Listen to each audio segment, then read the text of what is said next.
சொல்றீங்க.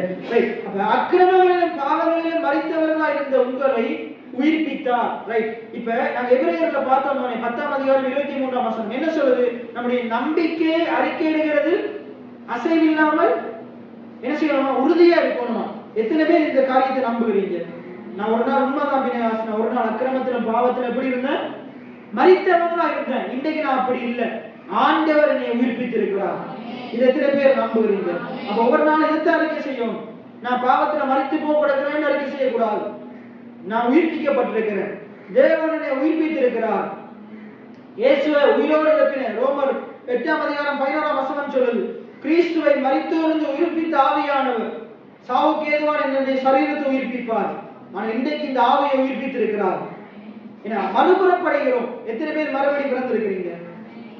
எத்தனை பேர் மறுபடி பாருங்க, நிறைய பேருக்கு நிச்சயமே இல்லை. எத்தனை பேர் மறுபடி பிறந்திருக்கிறீங்க?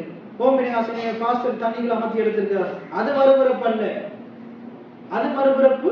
எப்ப நீங்க இயேசுவை சொந்த ரட்சகரை ஏற்றுக்கொண்டு உங்களுடைய பாவங்கள் அறிக்கை செய்து அவர் உங்களுக்காக உங்களுடைய பாவங்களை ஏற்றுக்கொண்டார்ன்றதை நீங்க அறிக்கை செய்கிறீங்களோ, விசுவாசிக்கிறீங்களோ, அப்ப நீங்களும் அவரோடு கூட சிலுவையில் அறையப்பட்டு என்ன செய்றீங்க?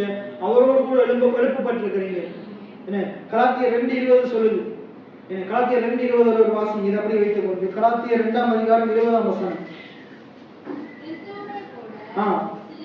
ரைட். இப்ப நீங்க இயேசு கிறிஸ்துவ சொந்த ரட்சகரை ஏற்றுக்கொண்டு வாயினால் அறிக்கை இருதயத்தில் விசுவாசிக்கும் போது என்னதை விசுவாசிக்கிறீங்க?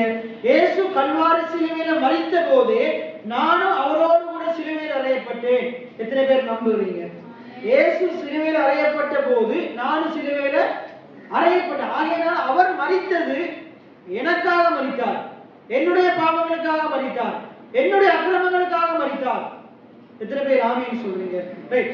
கிறிஸ்துவோடு கூட சிலுவையில் அறையப்பட்டு 1000 பிழைத்திருக்கிறேன். இப்ப நான் இல்ல, எனக்குள்ள கிறிஸ்துவே பிழைத்திருக்கிறார். எத்தனை பேர் ஆமீன் சொல்றீங்க?